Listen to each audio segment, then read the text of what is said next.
Hey, bendiciones. He estado pensando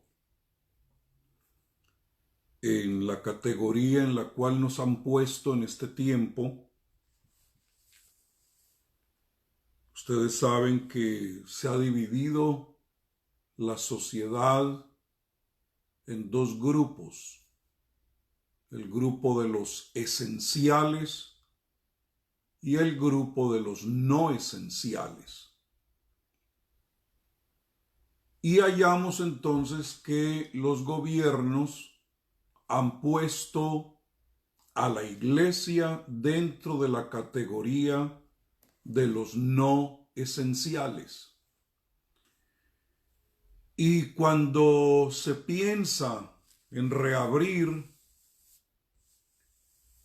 y que ya comienzan a catalogar algunos negocios que se habían cerrado, que estaban en la lista de los no esenciales, comienzan a ponerlos ahora en la lista de los esenciales. Las peluquerías, los lugares de tienda de ropa, los concesionarios de carros. Pero en la mente de estos señores gobernantes, la iglesia la tienen en última instancia. O sea, no es prioridad para los gobernantes el reabrir la iglesia. Y me refiero entonces a nuestras reuniones como congregación, que es algo esencial para nosotros como hijos de Dios. Porque claramente hay un principio que se debe creer y tener convicción en ello, es que debemos congregarnos, cuanto más cuando vemos que aquel día se acerca. Entonces la iglesia es una iglesia que ama el congregarse, eso es incuestionable. Tengo amigos que viven en el estado de Texas, donde ya el gobernador puso a la iglesia dentro de los esenciales, pero que al mirar las directrices para reabrir, algunos pastores han dicho, bajo esas condiciones, nosotros no podemos reabrir otra vez. ¿Por qué? Porque no da las características que debe tener una congregación cuando se reúne como asamblea. Imagínense el hecho, por ejemplo, de que no se puede tener ministración para los niños, no se puede cantar, un segmento de la congregación ya no puede asistir, de 65 años para arriba no deben asistir. ¿Y qué tal que el pastor sea de 65 años para arriba? Entonces están poniendo unos reglamentos que los pastores en Texas, algunos de ellos están diciendo, no vale la pena reabrir. Vamos a esperar a que las condiciones cambien a favor de lo que nosotros estábamos acostumbrados a hacer. Y lo otro es entrar en desobediencia civil y decir, nos reunimos sí o sí y estamos dispuestos a pagar las consecuencias. Claro, observando todo lo que tiene que ver con la higiene, quizás sentar a los hermanos por familias, tener a la entrada los ujieres con sus tapabocas. Bueno, una cantidad de cosas que ustedes saben, pero que uno no las ve practicarse en realidad en los grandes supermercados. Que no ve usted que hayan impuesto esas leyes en las licorerías, porque las licorerías quedaron dentro de la lista de los esenciales. Las casas de aborto quedaron en la lista de los esenciales. ¿Por qué? Porque el aborto es la materia prima para hacer sus vacunas. Entonces el mundo no ve a la iglesia como algo esencial. Y eso debe hacernos pensar, porque deberíamos estar en una posición tal donde el mismo mundo piense si es relevante. Por ejemplo, está clínicamente probado, médicamente probado, los beneficios que hay cuando una persona pertenece a la comunidad de los santos. Se prolonga la vida. Son personas más saludables. Los matrimonios se conservan más. El índice de suicidios es básicamente mínimo o cero. Es más, cuando se pensó en un beneficio para un enfermo, anteriormente uno tenía que insistir como pastor que lo dejaran entrar a orar por un enfermo y llevar uno su credencial. Pero de un tiempo para acá los mismos médicos comprendieron que parte de la medicina para un enfermo era permitir que un pastor o un hermano comisionado fuera y orara por los enfermos, porque vieron la recuperación del enfermo.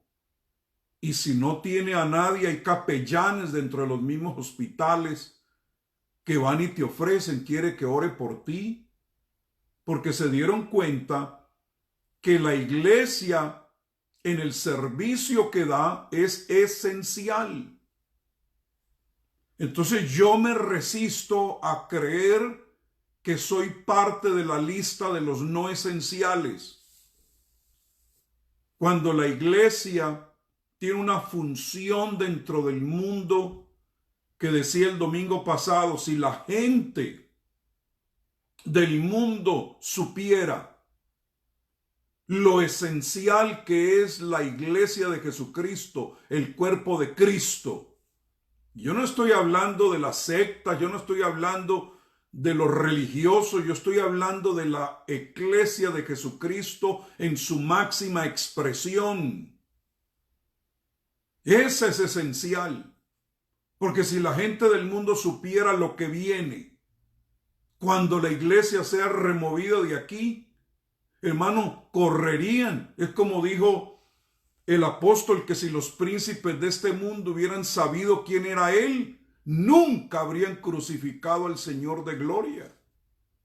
Y lo mismo, si la gente de este mundo y los gobernantes supieran lo que significa la presencia de la iglesia, nunca se atreverían a ponernos entre los no esenciales. Pero cuando la iglesia sea quitada de en medio, se le viene a este mundo, y ya eso lo he dicho en repetidas ocasiones, usted sabe de qué estoy hablando. Entonces, amados, yo quiero que hablemos un poquito hoy acerca de por qué la iglesia, es decir, esa representación gubernamental de Dios en la tierra, es esencial. Para que usted mismo no se achique. Para que usted, querido pastor que me está escuchando ahora, no piense que perdimos el rumbo del llamado que Dios nos ha hecho.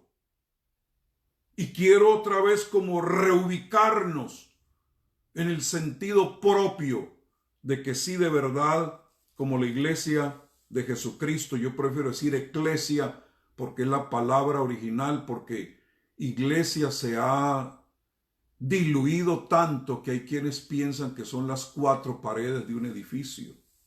Vamos a la iglesia, ¿en qué piensan? En el edificio. Entonces ahora las puertas de ese edificio se cerraron y se cerró la iglesia. No.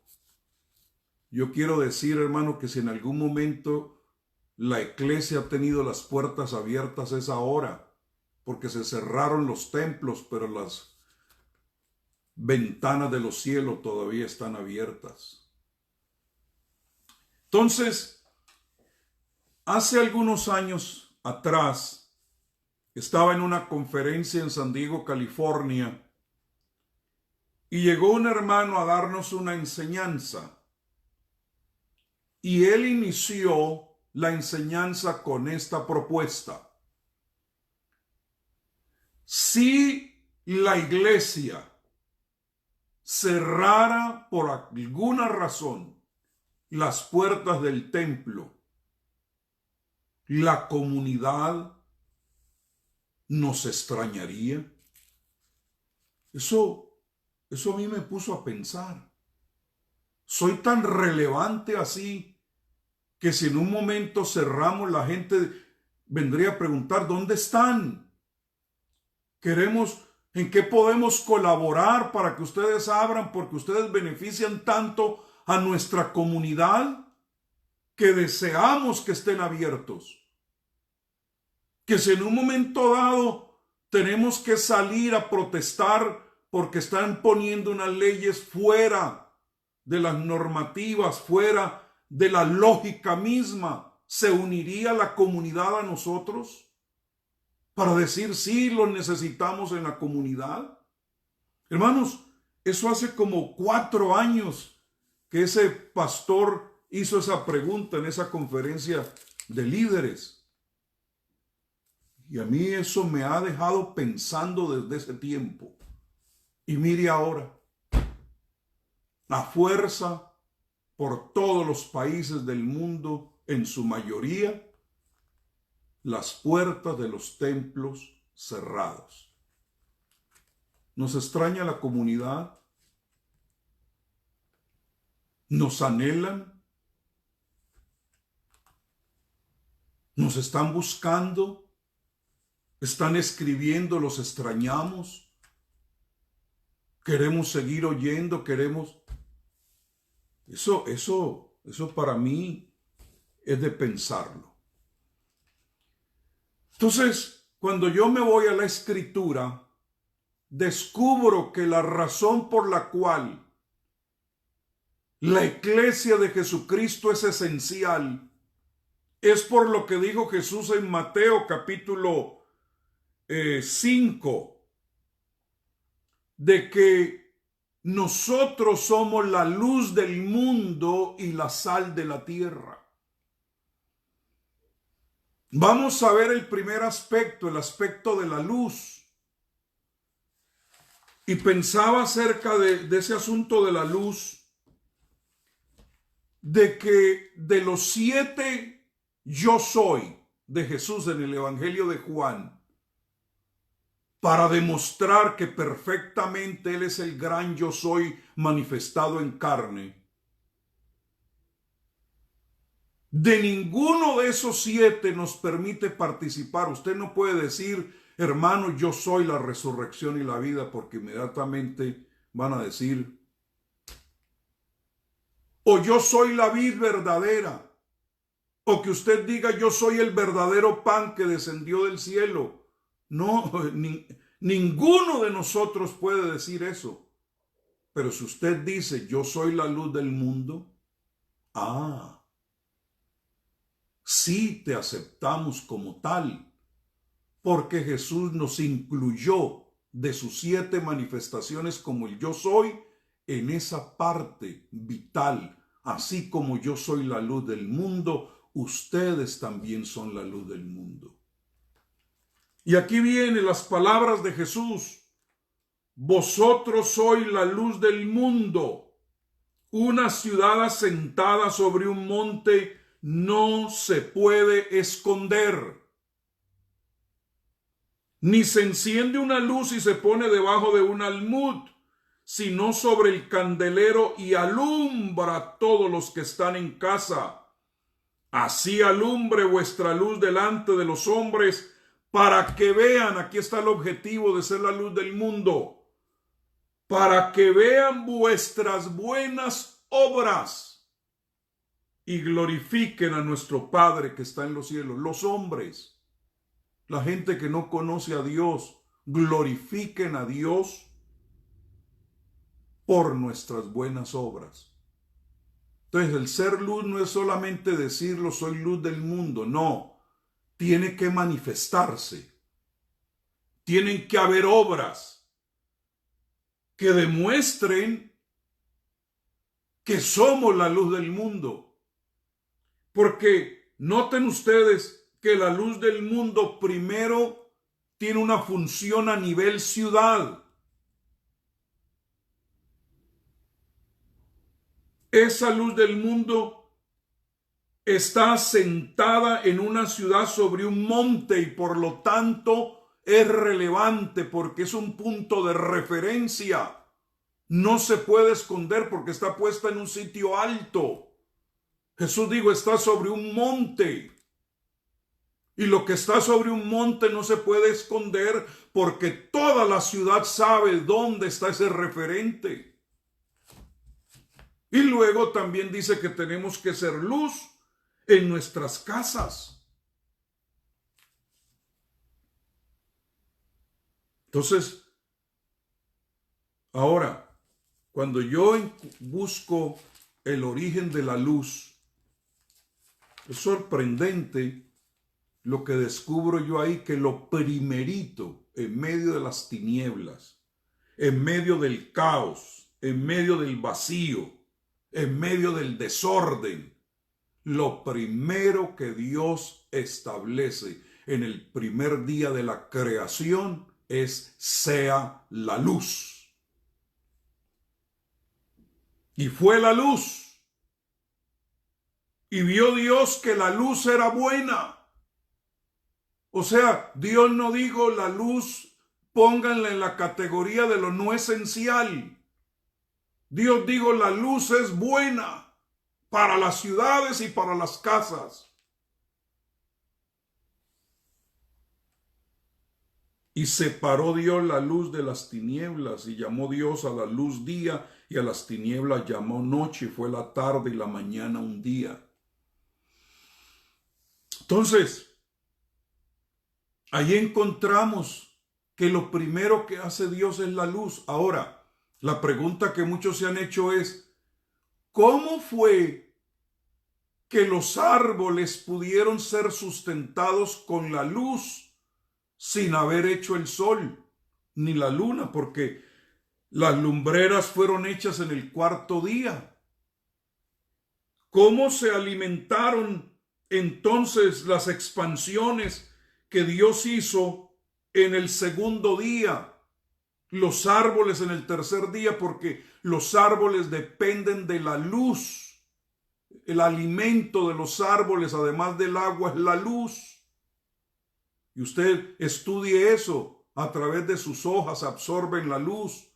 Por eso se inclinan hacia donde la luz está. No importa cómo lo siembres. El árbol siempre se tira buscando agarrarse de la luz. Porque es un alimento, lo mismo que usted también. Si usted se queda encerrado en casa y no sale al sol, usted va a perder una vitamina esencial en su cuerpo. Creo que es la vitamina C, si no me equivoco.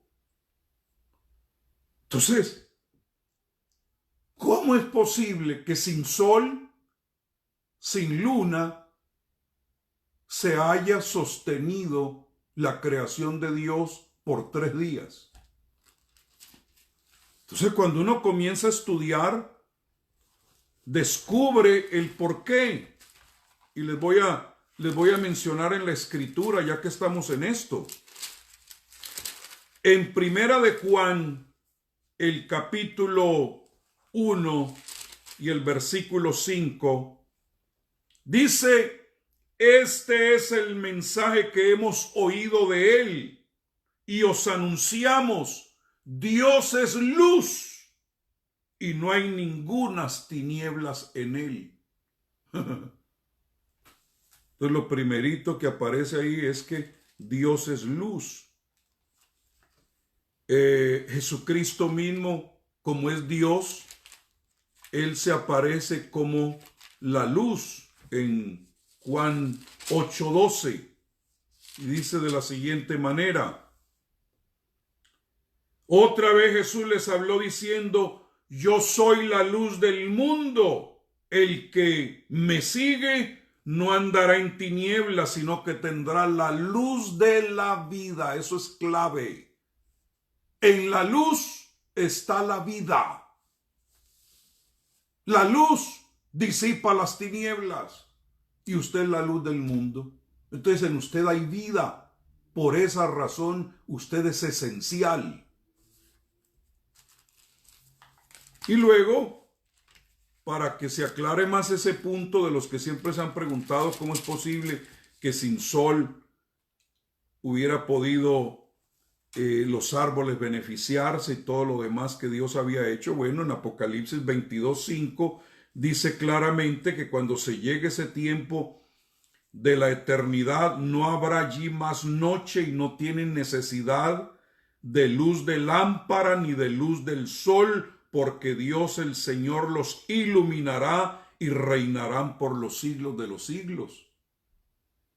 Entonces ya no va a haber necesidad de sol, porque Él mismo va a ser el sol. No va a haber necesidad de lámpara, porque Él mismo va a alumbrar. Entonces la primera luz que Dios hizo fue la luz de su propia gloria. Y mire qué tan interesante es esto. Lo que dice el apóstol en 2 de Corintios capítulo 4 y el versículo 6 dice: porque Dios, hablando acerca de allá de ese principio cuando dijo sea la luz, que mandó que de las tinieblas resplandeciera la luz, es el que resplandece en nuestros corazones. Entonces está hablando claramente Pablo que esa luz que resplandeció en el principio es el mismo. Y es el que ha resplandecido en nuestros corazones. Pero ¿cómo lo ha hecho? Para iluminación del conocimiento de la gloria de Dios en la faz de Jesucristo. Entonces, hermano, cuando Jesús dice vosotros sois la luz del mundo, es porque tú eres un reflejo de la gloria de Dios. Usted es un reflejo de la faz de Dios, que es Jesucristo. Y la misma luz que alimentó el planeta allá en el primer día de la creación la tienes tú. Entonces dígame si no somos esenciales. ¿Ah? Eso nosotros necesitamos realmente entenderlo. Porque, hermanos, la Biblia claramente habla que cuando los malvados sean tomados por los ángeles serán lanzados a las tinieblas de afuera. Es decir, no van a tener el beneficio de la luz. Entonces, mientras nosotros estemos aquí en esta tierra como fieles representantes de Jesucristo, aún por la sombra tuya y mía los enfermos pueden ser sanados, porque solamente puede dar sombra al que le está pegando la luz. Por eso es que en el Calvario hubo la competencia de dos soles. El sol que usted conoce dejó de alumbrar. ¿Sabe por qué? Porque el sol de nuestra galaxia no podía competir, porque en la cruz el sol de justicia estaba resplandeciendo. Y estaba resplandeciendo salvación. Estaba resplandeciendo victoria sobre el mundo de las tinieblas. Entonces, hermano, usted dese con mucha humildad, dese mucho más valor del que usted cree tener. Porque sin esa luz, el mundo estaría completamente en tinieblas, que es lo que describe la gran tribulación, un mundo totalmente en tinieblas. Más oscuro que las tinieblas mismas, donde no hay ni siquiera el titilar de una estrella. Yo no sé si usted alguna vez ha estado en un momento donde son tinieblas, pero tinieblas. Lo que decía un hermano por ahí, en redundancia, las tinieblas oscuras de la noche. Ahora, dice además de eso que somos sal. De ahí es donde viene la palabra salario. Quiere decir que este mundo sin nosotros como la sal no tiene salario. Por eso el enemigo durante el tiempo de la gran tribulación lo primero que va a quitar son los salarios. Porque lo que hace que haya un operativo, aún económico en el mundo, es la bendición que trae el pueblo de Dios. Entonces, cuando Jesús habla acerca de la sal, mire lo que dice: vosotros sois la sal de la tierra, pero si la sal se desvaneciere, ¿con qué será salada la tierra? No sirve más para nada, sino para ser echada fuera y hollada por los hombres. Es decir, que si pierde su sabor, si pierde su relevancia, entonces podemos caer en la lista de los no esenciales y ser hollados, pisoteados por los hombres, porque no tendría ningún valor. Pero cuando el mundo entiende, esta iglesia preserva, no permite que el mundo entre en descomposición total. Los necesitamos. ¿Quién puede revelar el sueño que tuvo Faraón? Hay un hombre que tiene la revelación. ¿Quién puede revelar el sueño que tuvo Nabucodonosor? Hay un hombre que tiene la revelación.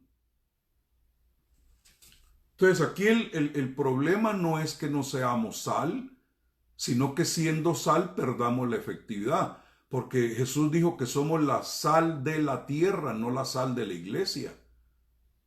Y como nos la pasamos salando, es pura iglesia nada más. En el entorno donde nos sentimos cómodos, entonces ya nadie nos quiere probar. Cuando una comida está mega salada, ¿quién se la quiere comer? Y así están las iglesias saladas. ¿Por qué?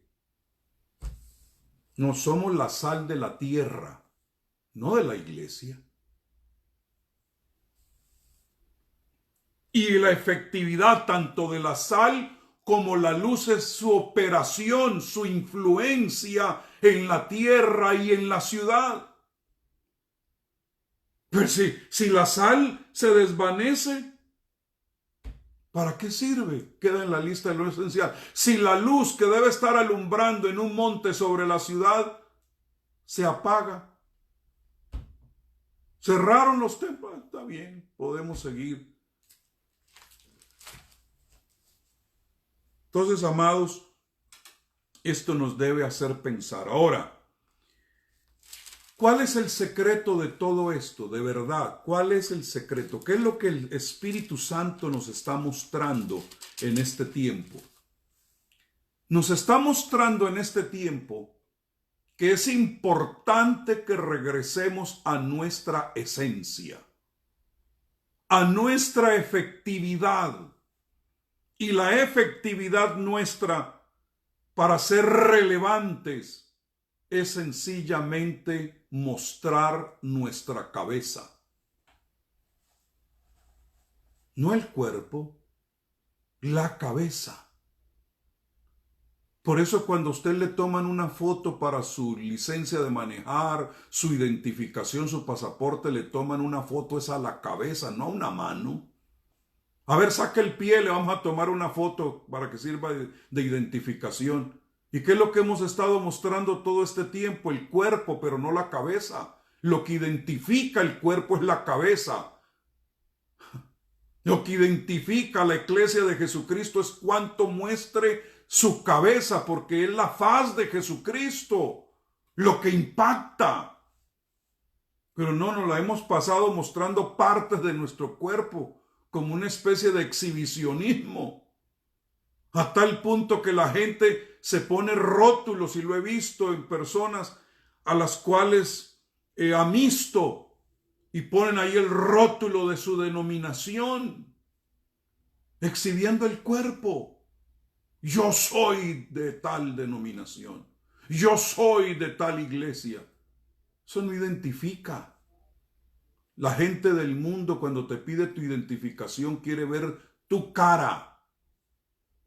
Lo mismo la gente del mundo. ¿Por qué? Porque si no mostramos la cara es que estamos escondiendo la luz. Cuando alguien no quiere mostrar la cara es porque es un malhechor, porque es algo que está huyendo. Por eso la iglesia tiene que presentar a Jesucristo. ¿Y por qué tenemos que presentar a Jesucristo? Bueno, cuando se para Pedro a predicar el primer sermón, inmediatamente lo que él hizo fue presentar a Jesucristo.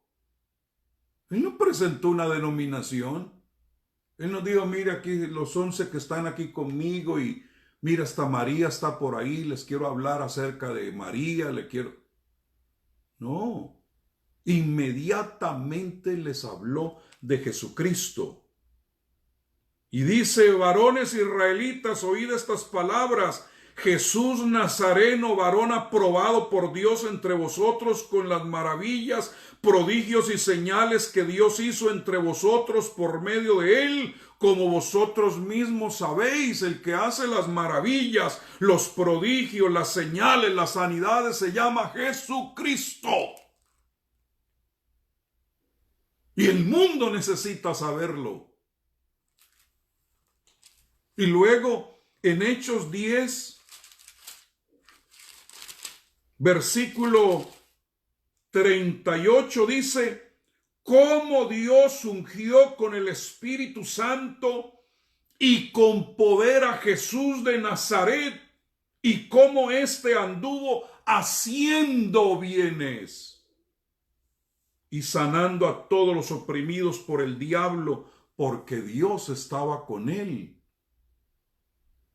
Jesús no estuvo estático. Jesús era un Jesús de movimiento.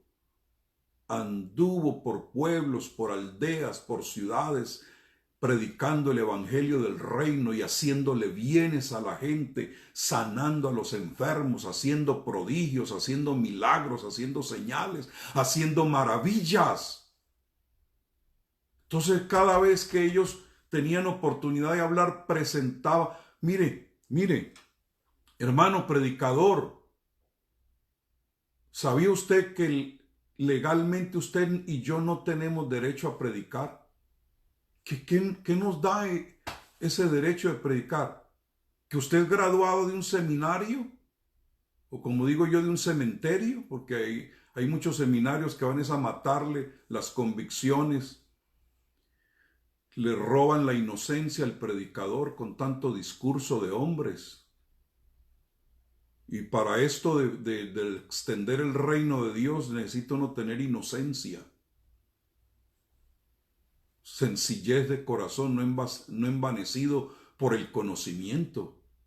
Y yo tengo mi diploma, pero ¿eso me da derecho a predicar? ¿Es esa la razón que me da derecho a anunciar la palabra? No. Pablo dijo la razón por la cual él tenía derecho a predicar. Se la voy a dar ahorita. No nos predicamos a nosotros mismos, sino a Jesucristo y a este crucificado. Eso es lo que me da derecho a predicar. Que yo no me predico a mí mismo, sino que lo predico a Él. Y cuando Él es levantado de la tierra, a todos los atrae a sí mismo. Pero hemos estado levantando nuestras denominaciones. Hemos estado levantando nuestras organizaciones, nuestros ministerios. Y ahora todo eso se frenó. Porque todos hemos sido puestos a la misma par y al mismo nivel. Tanto predica acá en estas redes el que tiene 20 miembros como el que tiene 20,000. Se acabó todo el espectáculo. Y caímos, según el mundo, en lo no esencial. Bueno, yo espero en Dios y es mi oración que a través de esta palabra volvamos otra vez a ser los esenciales. Entonces, mire lo que dice la palabra de Dios, y ahí es donde usted tiene que ir cobrando razón de ser. como iglesia de Jesucristo.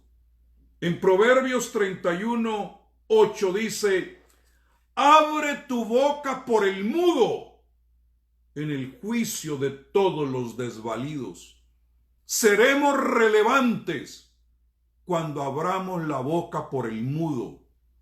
Cuando vayamos a auxiliar a los desvalidos y los rescatemos. Mientras la iglesia sea más muda que los mudos, es irrelevante. Está entre lo no esencial. Mientras la iglesia no ande como Jesús haciendo bienes, sino buscando su propio bien, es irrelevante. Y algunos ya me están desconectando, Dios los bendiga. Pues yo vine aquí a hablar la verdad y además es mi muro aquí. Entonces, si usted no se levanta a hablar por aquel que no... mire, ¿no son mudos los bebitos que están en los vientres? ¿No son mudos los pecadores que están en las drogas?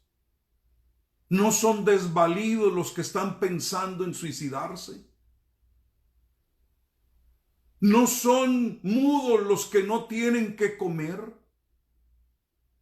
¿No son mudos los enfermos que están agobiados? Jesús anduvo haciendo bienes y sanando a los enfermos y liberando a los que estaban endemoniados.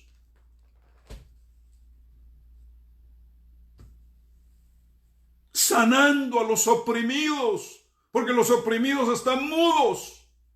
Y Dios quiere una iglesia que hable por el mudo.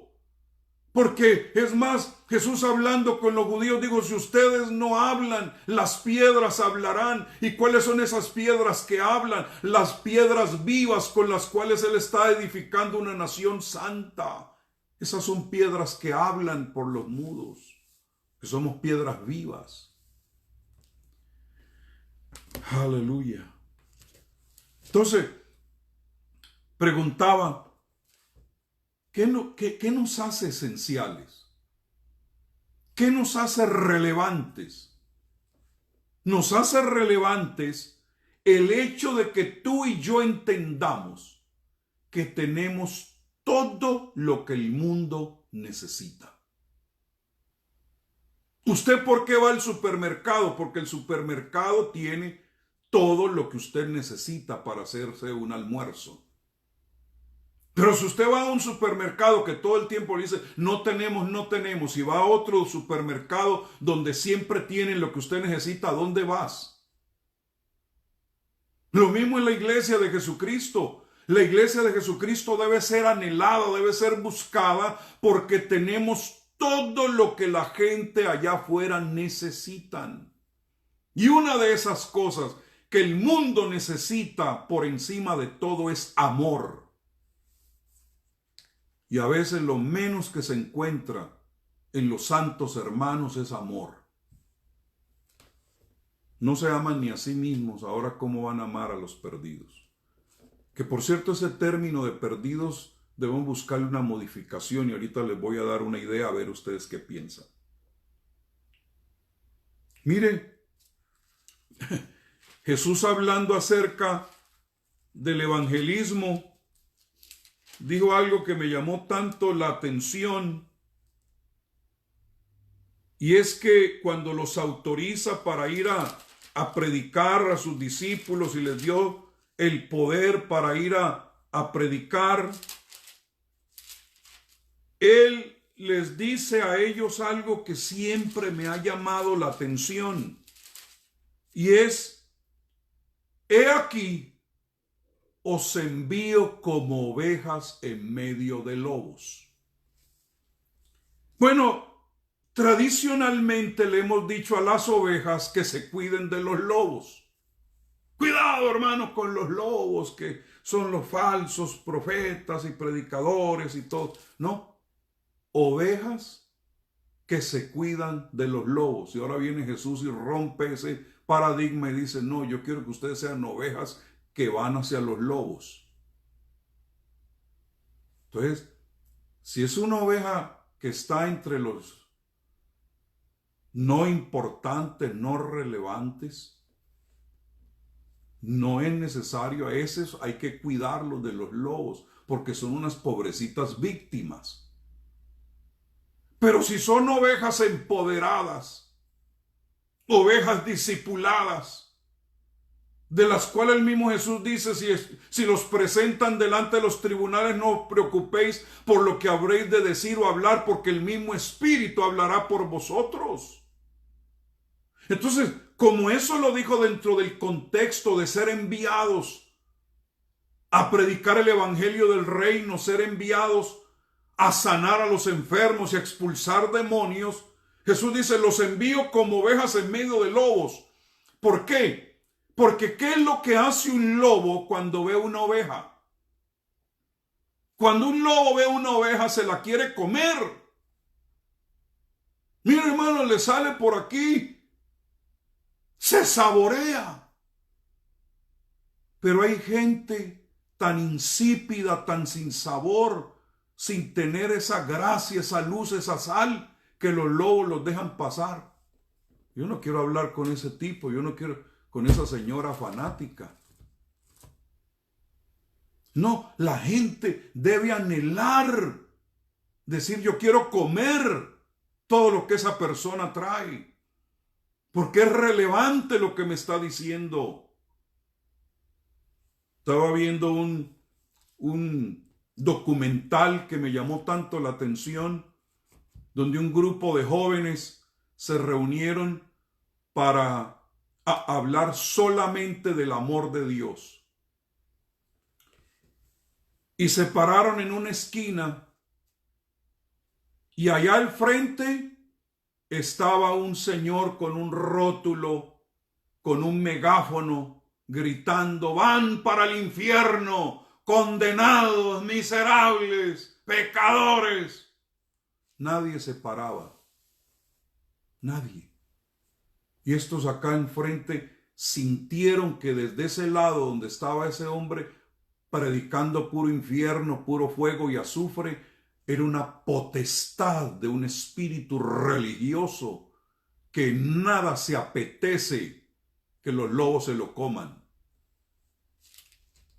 Y ellos se pararon acá, se tomaron de las manos y comienzan a orar y decir, Señor, permítenos manifestar tu amor aquí ahora. Y ahí viene un joven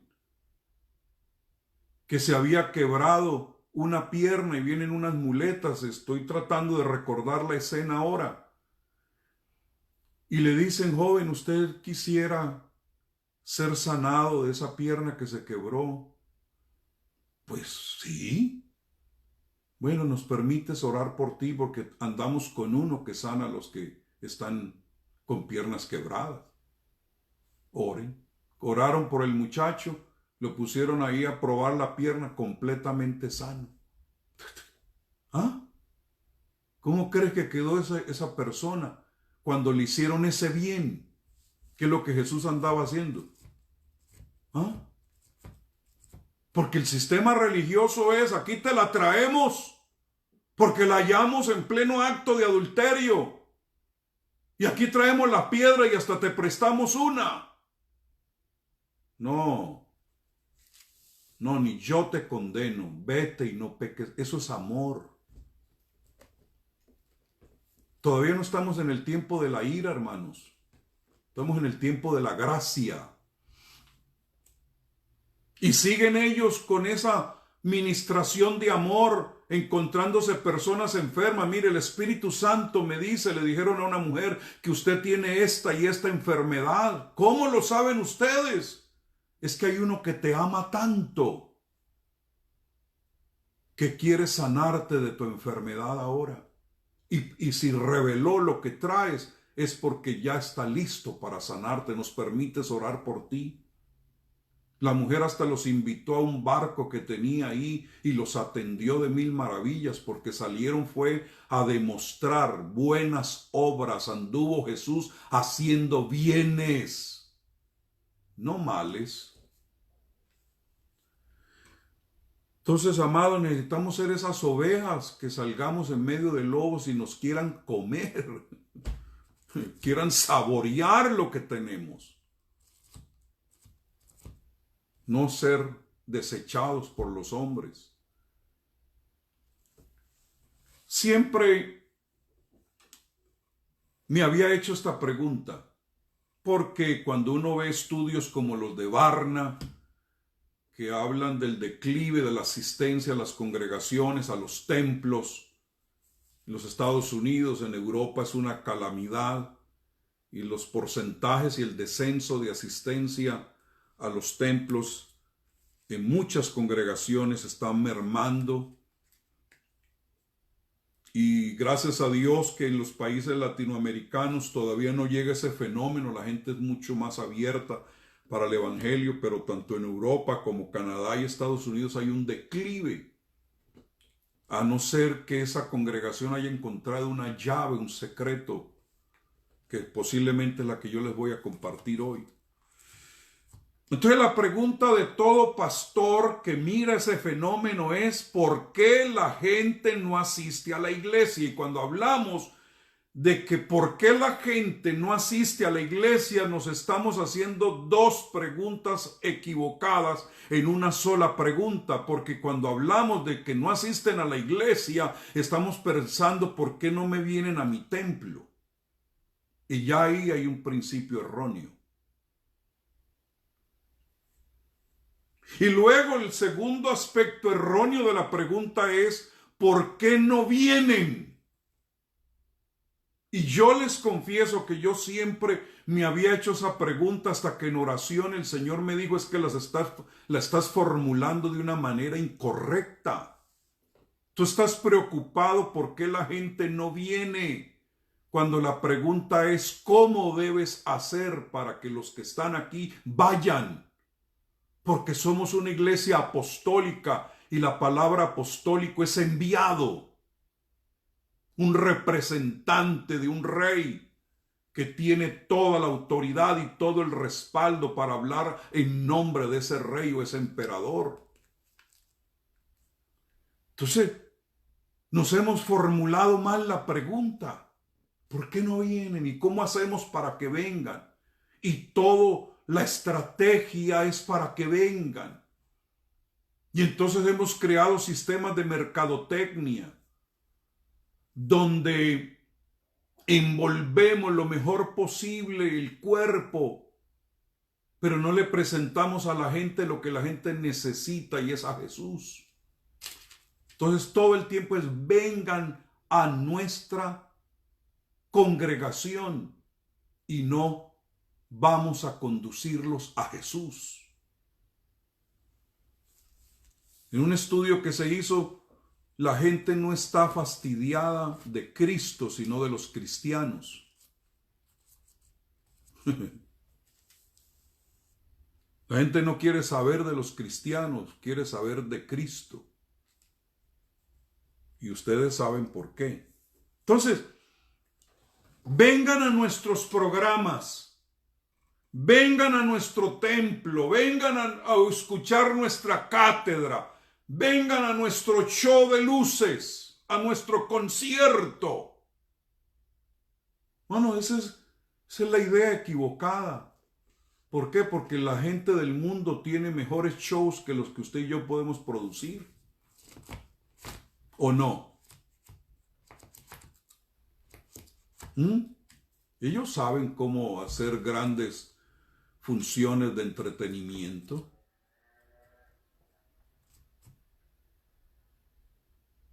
Mire, lo primero que necesitamos modificar es dejar de estar llamando a la gente de afuera los perdidos. Porque inmediatamente estamos haciendo una separación. Los salvos y los perdidos. Pero nada más como separando. Pero ¿qué tal que si en vez de llamarlos los perdidos, los llamamos los preciosos? Como aquel hombre que vio una perla de gran precio y fue y vendió todo lo que tenía para obtener esa perla. Y se supone que esa perla es su iglesia. ¿No lo dejó Él todo por nosotros? ¿Ah?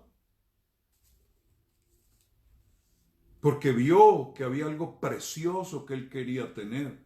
Entonces, ¿qué les parece si cambiamos ese término, los perdidos, por los preciosos? ¿Por qué? Porque así entonces nos estamos metiendo o vendiendo nosotros mismos la idea de que es algo que tenemos que buscar. Porque cada alma no vale, pues, según lo hemos dicho, más que todo el oro del mundo, más que todos los tesoros del mundo. Lo hemos dicho. Entonces, llamémoslo los preciosos, porque ese término atraviesa el corazón, me, me compunge, me anima para ir a rescatarlos, porque ya no los veo como un perdido camino al infierno, sino como un precioso para el reino de Dios. Alguien que también por él murió Cristo. Y ese precio de sangre fue pagado tanto por ti como fue pagado por esa persona que es muda, que no puede defenderse porque no sabe ni cómo orar.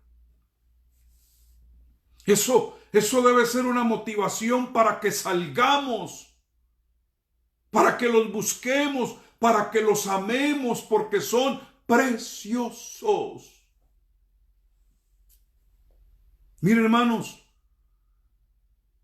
cuando encontramos las tres parábolas que Jesús habló, dos de ellas son una moneda perdida y una oveja perdida. Y cuando usted estudia, se da cuenta que ni la moneda tiene sentimientos, ni tampoco la oveja. El sentimiento está en la mujer que enciende una lámpara para buscar la moneda que se ha perdido. Porque ella puede seguir en el rincón perdida. La que le interesa rescatar la moneda es a esa eclesia que dice, esa alma tiene valor.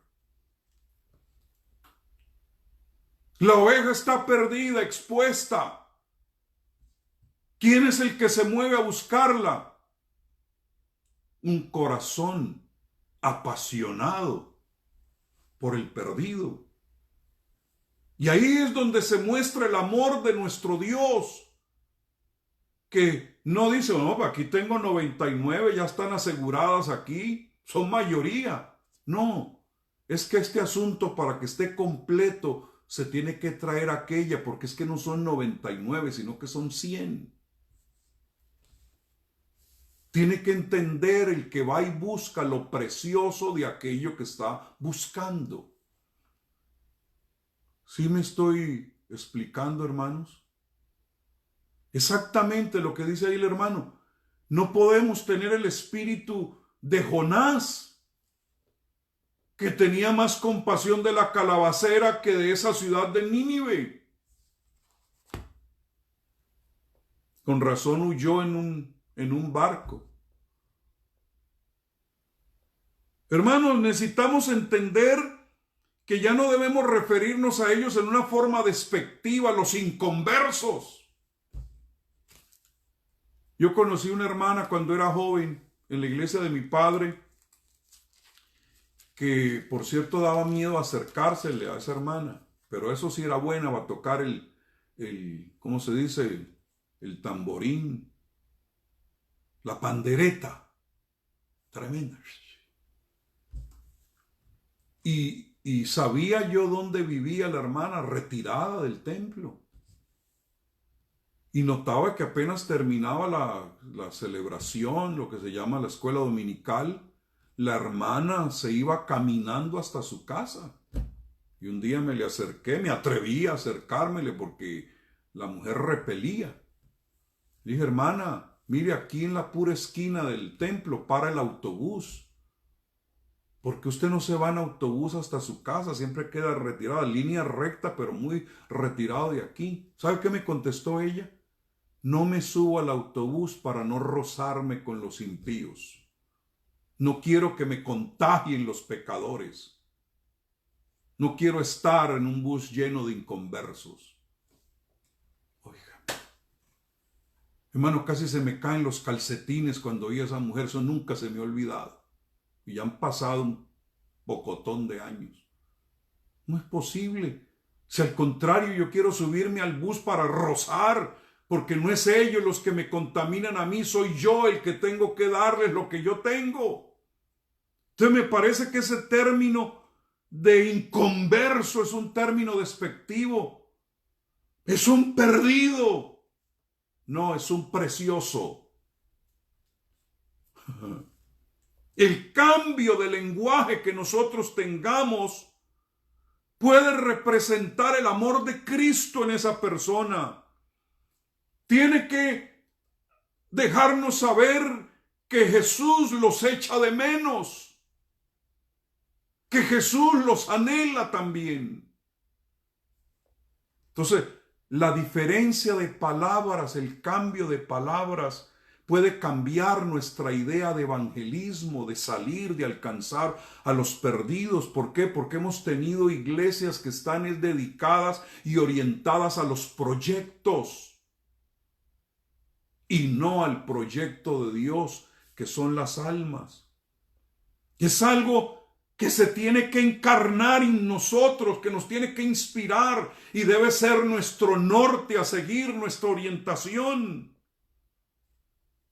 Esos pequeños cambios de terminología pueden representar enormes cambios de nuestra identidad como seguidores de Cristo, para no solamente llevar a la gente a que vengan a la iglesia, sino nosotros ir como iglesia.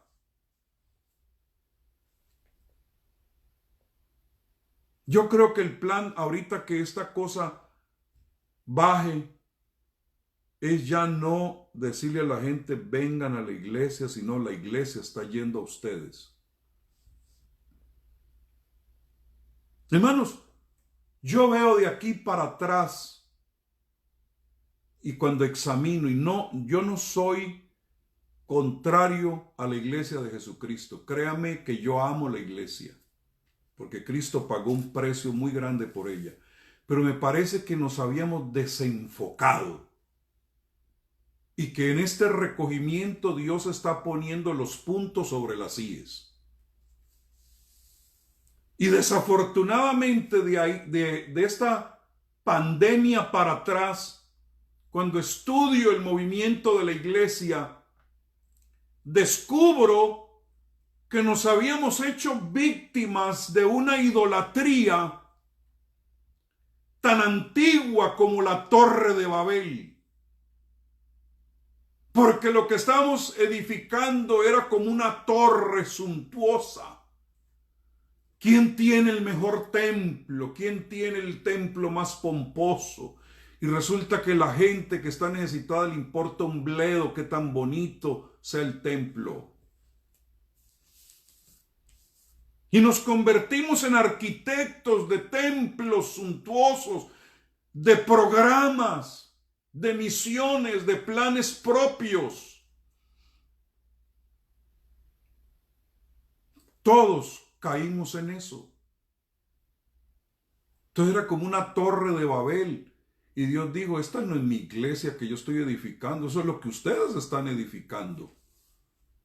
Entonces les voy a enviar confusión. Voy a ponerles un alto. Voy a encerrarlos un tiempo para que se den cuenta que no es la torre de Babel, porque el sistema babilónico, además de ser un sistema político, es un sistema religioso que Dios va a derribar y ahora no tengo tiempo de hablarles de eso. Ese es lo que viene montado sobre la bestia. Entonces el Señor dijo, no, yo necesito que si ustedes me van a ayudar a edificar, me ayuden a edificar mi iglesia, no la torre. Todos los fondos yendo, ampliaciones, yendo a ver quién tiene el mejor templo. Y yo le he dicho a los pastores que están bajo mi cuidado, no te preocupes por un edificio. Preocúpate por ir a las casas. ¿Por qué? Porque muchos han cometido ese error, como creen que levantar iglesia es levantar templo. Entonces lo primero que hacen es si son pastores que yo llamo autónomos, no independientes, sino autónomos, entonces, ¿qué es lo primero que hace? Voy a abrir un local y se embarra ahí con una deuda, y como no tiene una organización que lo sustente en ese proyecto, entonces se va ahogando y se va ahogando, y es donde yo digo que se convierten en ventiladores a ver quién llega, y que entonces adornan ahí un salón, se meten en una deuda de un salón, ponen un pianito, unas cortinitas, un florero, un púlpito, unas sillas, y a ver quién llega. Eso no es ser una iglesia apostólica, eso es endeudarse. Yo le he dicho a todos los pastores que estamos en mi cobertura, no te preocupes por edificio, porque el edificio no da gente, la gente es la que da edificio. Vete a las casas, vete a los hogares, vayan y díganle a la gente, paz a vosotros, convivan con ellos. La estrategia de Lucas 10. La estrategia de Lucas 10 es: desaten paz, coman con la gente, conversen temas normales, no espiritualicen la cosa. Léalo y verá que ahí está clarito los pasos que se tienen que dar. Y luego que hayan comido con ellos, que hayan hablado de los temas normales que se hablan, los hayan amistado, pues si hay algún enfermo en la casa, sánenlo. Aleluya. Entonces estamos esperando que Dios nos dé grandes resultados construyendo lo nuestro, cuando lo único que Dios le puede dar resultado es cuando se construye conforme a modelo de Él. Porque Dios no recibe crédito de tu construcción, Dios recibe crédito cuando edificamos su iglesia. Entonces, ¿qué es lo que ha hecho Dios? Nos ha metido en nuestras casas y nos ha puesto bajo una nube de desconocimiento total. Porque esto que estamos viviendo ahora no lo habíamos vivido antes. Y hay quienes que estaban acostumbrados a construir la Torre de Babel, que como que han quedado confundidos, bajo esta nube de desconocimiento están desconcertados, desconsolados y no saben qué hacer. No saben qué camino tomar. Entonces han entrado en tristeza. No, ya estoy predicando acá, hermano, en el asunto de Facebook Live, y antes tenía 30 personas que me veía, ahora solamente me ven 3. Entonces, ¿dónde está mi ministerio? ¿Ah? No, esto es un parche, una llanta de repuesto. Pero la misión de la iglesia es ser luz y sal. Entonces, hemos sido puestos bajo esta nube de desconocimiento, donde se ha generado como un sentimiento de incompetencia. Pero eso es bueno, porque el que nos hace ministros competentes de un nuevo pacto es Él. No nuestros programas, no nuestros planes, no lo que estábamos acostumbrados a hacer. El que nos hace competentes es Él.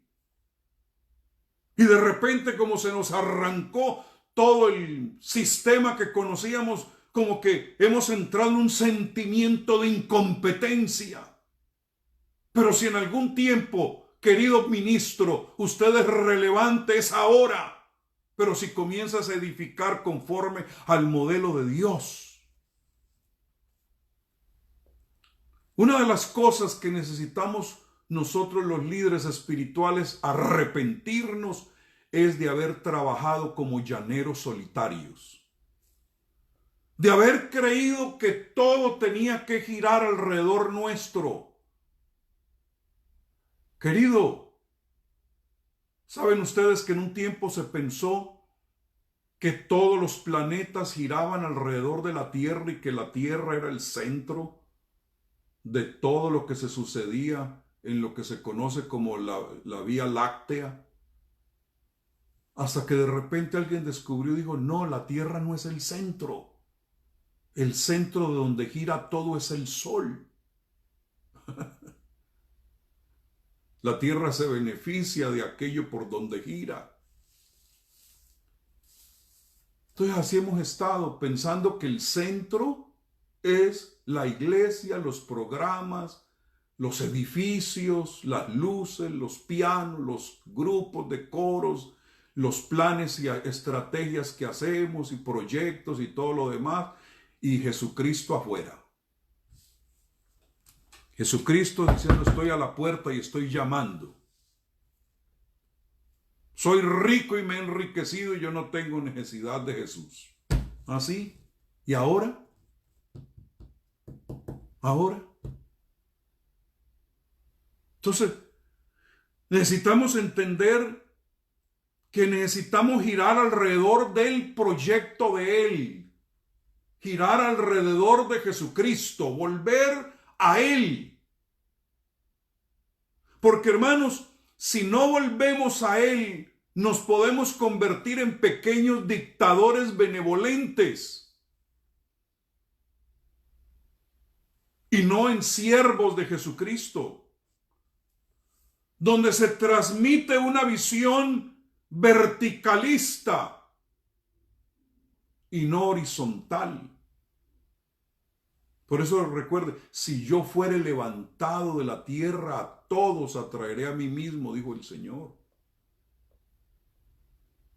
¿Saben ustedes que cuando yo estudio la iglesia apostólica primitiva, no había protagonismo, sino que ellos trabajaban siempre en equipo? Que por cierto, la iglesia ideal es la iglesia de Antioquía, que voy a hablarles un día acerca de lo que es la iglesia de Antioquía, porque estamos saliendo de la iglesia de Jerusalén a la de Antioquía, porque la gloria de esa casa postrera es mayor que la primera. Y ahí cuando usted entra a estudiar la iglesia de Antioquía es un equipo. Y les voy a hablar mucho, si el Señor me lo permite, sobre eso, que es el modelo a seguir en este tiempo. Y debemos conservar Antioquía y no permitir que nos corrompa Alejandría. Pero ese es otro tema. Entonces, cuando uno estudia a los apóstoles de Jesucristo, uno descubre que los apóstoles de Jesucristo siempre hablaban de sus compañeros. Ellos no eran llaneros solitarios, ellos trabajaban en equipos, en presbiterios, en un grupo que se movilizaba. Es más, Jesucristo puso ese principio, vayan de dos en dos, no de uno en uno, de dos en dos. Entonces usted siempre ve esos equipos moviéndose, tanto que Pablo los llama compañeros de trabajo. Incluye también hasta mujeres, son mis compañeras de trabajo. Porque este paquete incluye tanto a hombres como a mujeres, pero como compañeros. Y esa palabra compañeros aparece 13 veces en los escritos de Pablo. Y la palabra compañero en griego es la palabra sinergos, de donde viene la palabra sinergia. Que uno hace huir a 1000, pero dos hacen huir a 10,000 por sinergia. Mejor son dos que uno. ¡Ay del solo! Porque cuando se enfríe no habrá quien lo caliente. Entonces usted ve el modelo de iglesia tradicional, es un hombre solo, que él es el que dirige todo, el que hace todo, no entiende lo que es la función del cuerpo de Cristo. Y para lo que viene, para la cosecha de ese 1 billón de personas, no se podrá hacer con mentalidad de llanero solitario, sino empoderando a todos los santos para la obra del ministerio. Si usted, querido, no cree en el sacerdocio de los creyentes, que no estoy hablando de una anarquía donde cada quien hace lo que le da la gana. ¿Por qué? Porque uno ve que había un orden en la iglesia apostólica primitiva. Los que fueron a bautizar en el exilio eran diáconos, reconocidos por los apóstoles. Pero había un trabajo de cuerpo. Y esa palabra sinergia es importante para una congregación con mentalidad apostólica que envía, porque entonces entendemos, cuando uno estudia lo que es la sinergia, puede entender, por ejemplo, este concepto, que un solo caballo puede mover, vamos a decir, 1 tonelada. Se supone que 2 caballos podrían mover 2 toneladas, pero resulta que por el poder de la sinergia se triplica, se aumenta la capacidad de movimiento que puede tener 2 caballos juntos. Eso se llama sinergia. No es que se dobla, se multiplica. Como agarrar un amplificador, tu voz se amplía y entre más volumen le subas, más es la cobertura que tiene. Lo mismo en la iglesia de Jesucristo. Usted solito ahí, mi querido hermano, no va a poder con las funciones, con lo que este mundo necesita ahora. Necesitamos compañeros, necesitamos sinergia. 13 veces menciona el sinergos el apóstol Pablo, porque él no podía ministrar en su función apostólica. Por eso Jesús se invierte en 12. Por eso Jesús se invierte en 70. Por eso Jesús se le aparece a más de 500 hermanos. Por eso la iglesia comienza con 120.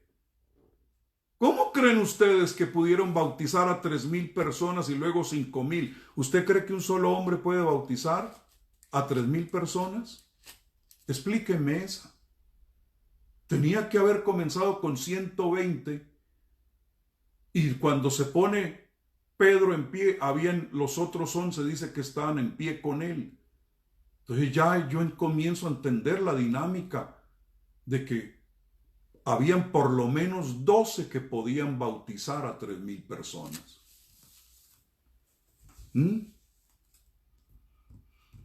Entonces, nuestra mente definitivamente tiene que cambiar, hermanos. Miren ustedes algo que Adán entendió. Cuando Adán cae en pecado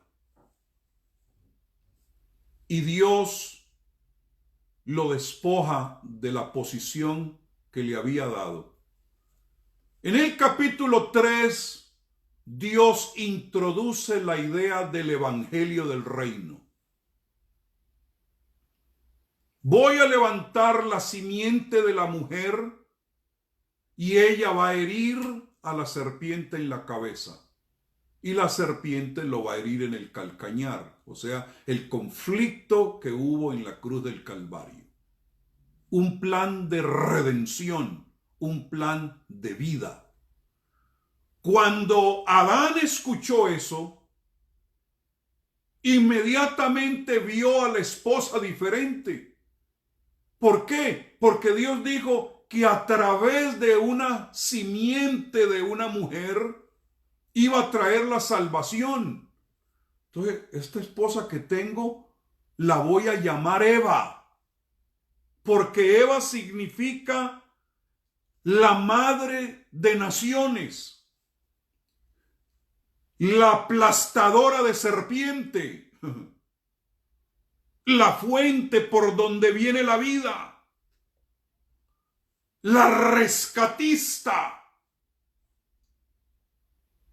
Entonces la llamó Eva, que significa dadora de la vida, la madre de los vivientes, porque él entendió, por una mujer Dios le va a aplastar la cabeza a esa serpiente que nos trajo esta derrota. Entonces voy a proyectarlo en mi Eva, por eso le puso ese nombre.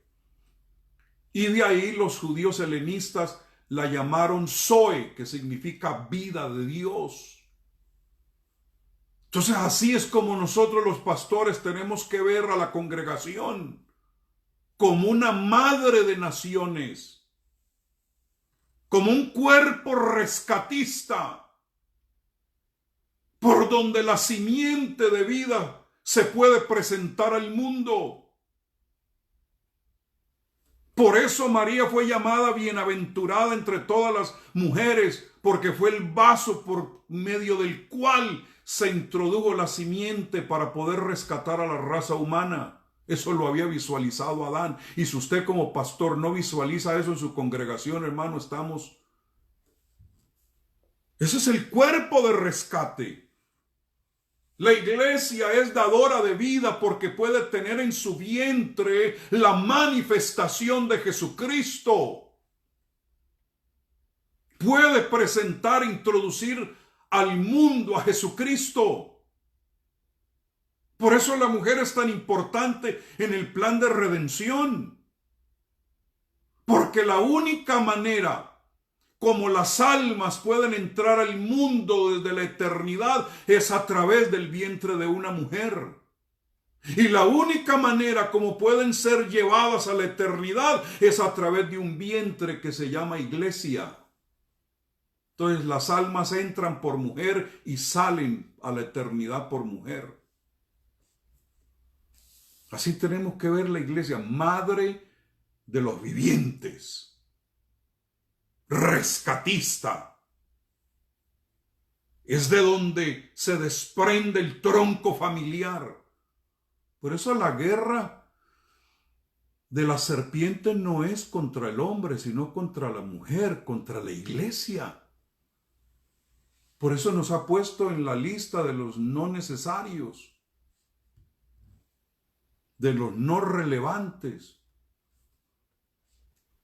Pero Dios tiene promesa de que Él va a acabar certeramente con la destrucción y con la muerte y va a traer esperanza de vida y de eternidad a través de su iglesia trabajando en equipo. Hay una misión que tenemos que cumplir. Ser agentes de cambio. Ser agentes de redención para revertir la muerte y restaurar el reino de Dios. O sea, implantar el Zoe de Dios en cada persona que nos oye. Entonces, hermanos, desde el Edén ya usted puede ver a Dios trabajando en la operación rescate. ¿Y qué es lo que Dios está utilizando ahora? Está utilizando su iglesia, está utilizando su cuerpo en esa operación rescate. Israel no lo quiso.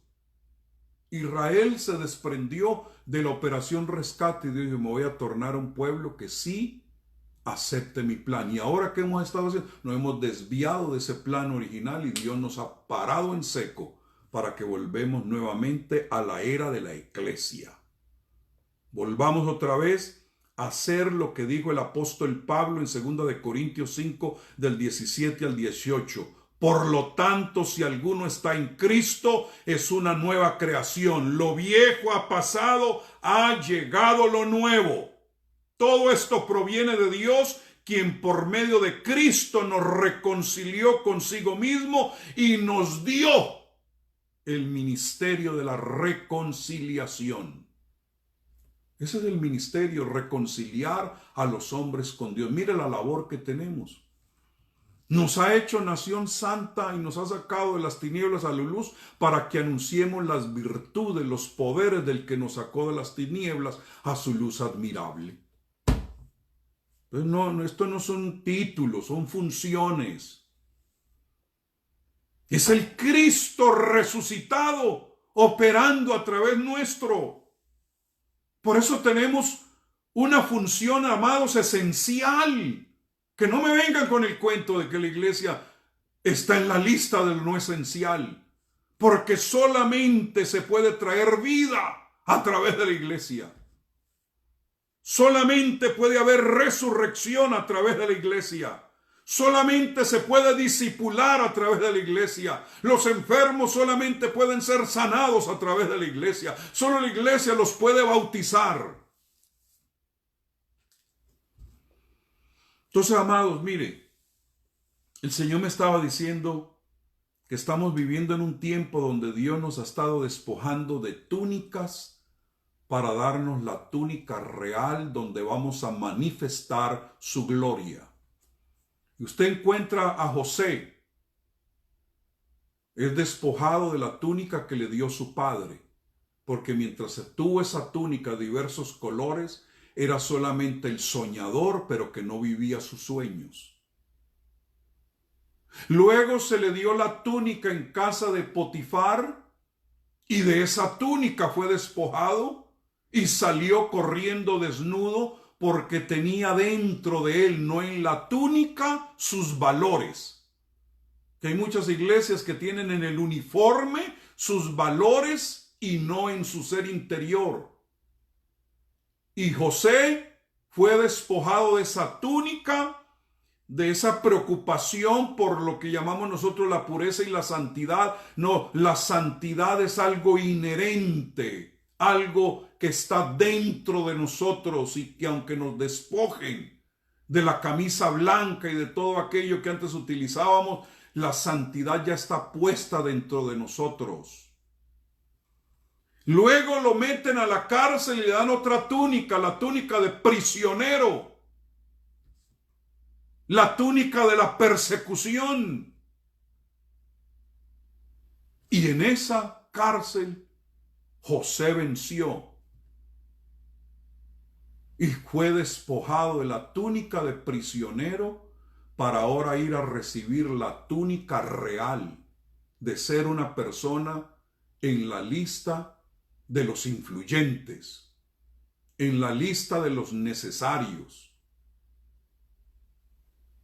Porque ahora no es el que sueña para realizar sus sueños, ahora está viviendo su sueño.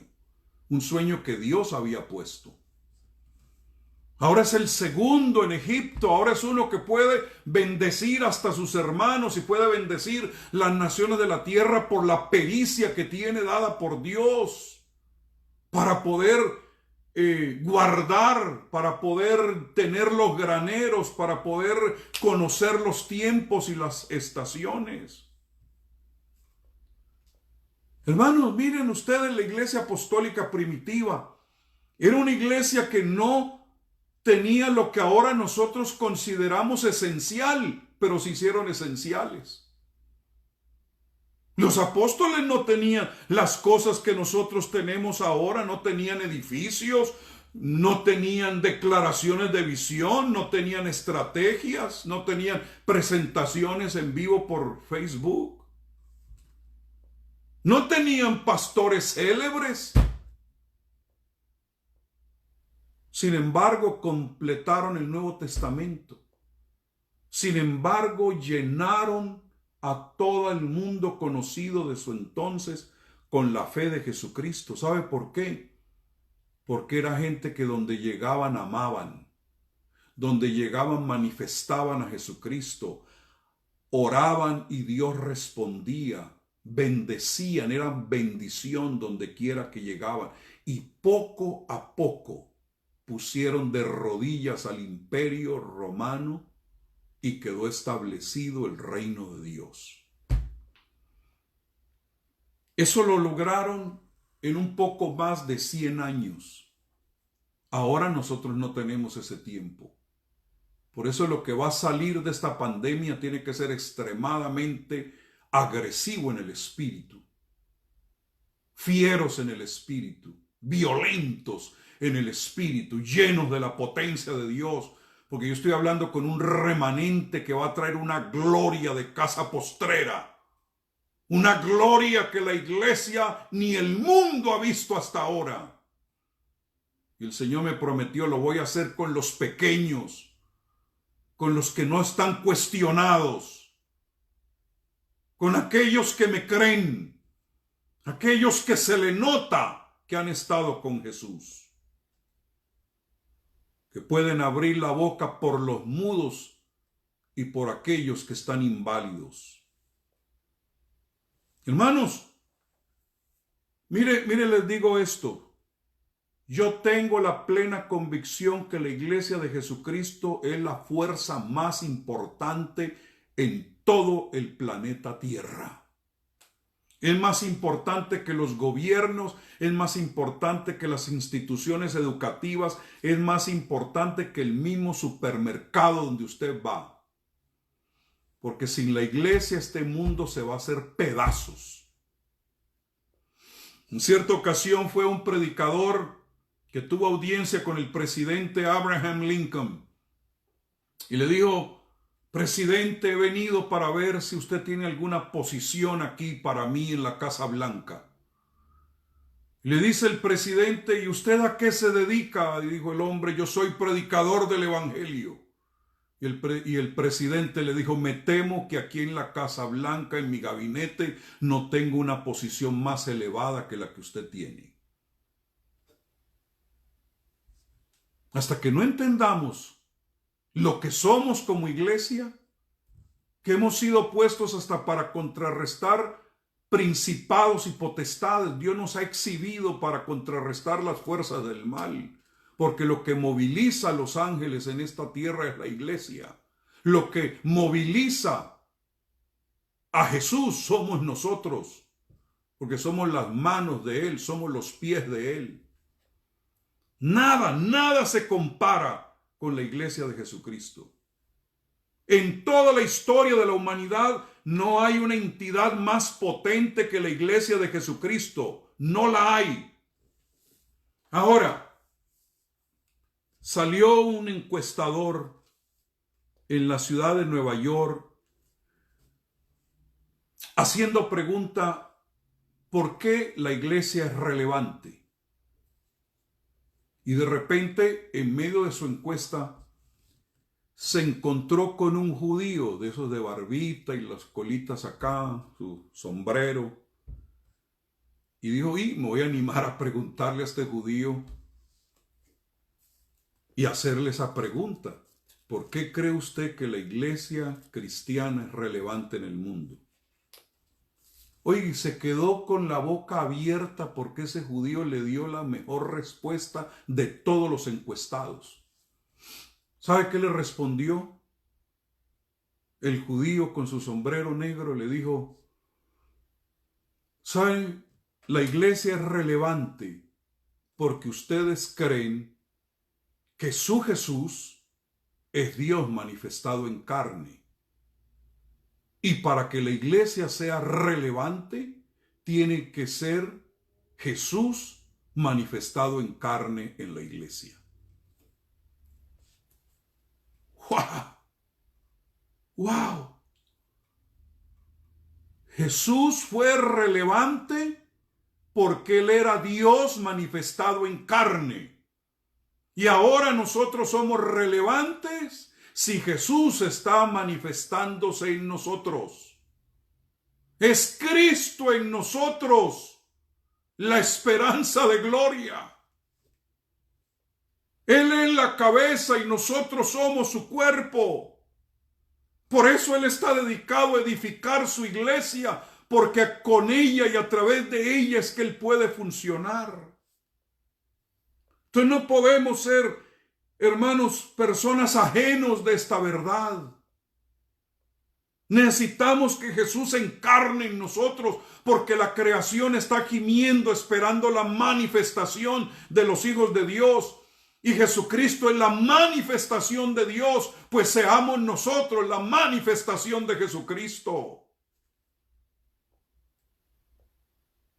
Mostremos a Jesucristo, anunciemos a Jesucristo, prediquemos en su nombre, hagamos lo que Jesucristo sabe hacer, porque hermanos, mire lo que dice el apóstol, hablando acerca de la iglesia. Dice que nosotros somos columna y apoyo de la verdad. En un mundo lleno de mentira, la gente tiene que decir: los que tienen la verdad son esos que son columna y apoyo de la verdad.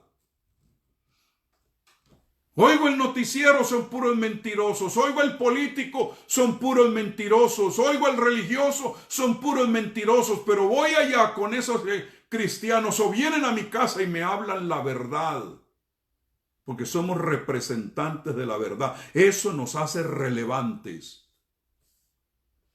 Somos la familia de Dios. Entonces, cuando la gente, donde quiera que lleguemos, tiene que encontrar un sentido de familia, porque si algo hay ahora es orfandad en el mundo, y nosotros somos la familia de Dios. Somos no solamente los llamados fuera, sino los enviados. Como iglesia somos los llamados fuera, pero como apostólicos somos enviados. Entonces somos traídos para ser discipulados y equipados para luego ser enviados. El arte de una verdadera iglesia apostólica no es que tantos se le congregan, sino a cuántos envía. Ya voy a terminar. Tengo tanto más que decirles, pero voy a dejarlo hasta ahí. Entonces, nomás quiero inquietarlos con esto. Piénsenlo, y si alguno, un pastor me está escuchando, algún líder me está escuchando y dice, yo siento que por ahí va la cosa y me quieres ampliar, quieres compartir conmigo en esta vena, yo estoy abierto. Si dice, hombre, esta idea la he estado pensando, compártela conmigo y formamos un paquete para presentarlo al pueblo de Dios y al ministerio, porque hay mucho siervo de Dios que está ahorita mismo bajo esa nube de incertidumbre. Bueno, me despido. Carlos Iván, Marta González, bendiciones de Arizona. José Nómez Guy, le quedo debiendo la pronunciación. Gloria Inés Pérez, bendiciones. César Augusto Lombo, amén. José Coronado. Félix Rojas. Jesús Rey de León. Claudia Patricia Rodríguez, bendiciones. Desde Cincelejos, gloria a Dios. David Ricardo. Víctor Hugo Granada. Fernando Gualdrón Hernández. Zeneida Salazar. Wilber Canul. Entonces, amados, he compartido esto porque yo entiendo que las cosas ni van a ser igual, ni podemos seguir haciendo las cosas igual. Tenemos que volver a nuestras raíces, a nuestros principios, a la orientación de la palabra, porque escúchenme bien, la llave está en la palabra y en la dirección del Espíritu Santo. Muy bien, bendiciones, Nondier Londoño, Jorge Iván Zamorano desde Cali, les bendigo en el nombre de Jesús. Y como siempre lo digo, compartan estas enseñanzas, comparta con alguien, si te edificó, puede ser edificación para alguien más. Oremos. Padre, en el nombre de Jesús, queremos edificar conforme a diseño. Queremos edificar conforme a tus planes, a tu proyecto eterno, a ese propósito único y exclusivo que tú has tenido siempre en mente.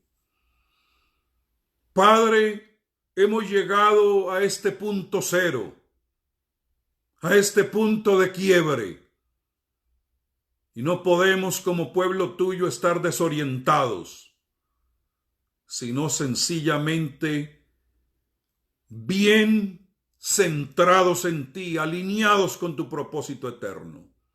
Y yo bendigo a cada hombre y a cada mujer que están recibiendo esos códigos, esos planos del cielo, y van a comenzar a edificar conforme a planos, conforme a diseño, en el nombre de Jesús. Amén y amén. Mili, bendiciones. Un abrazo para todos.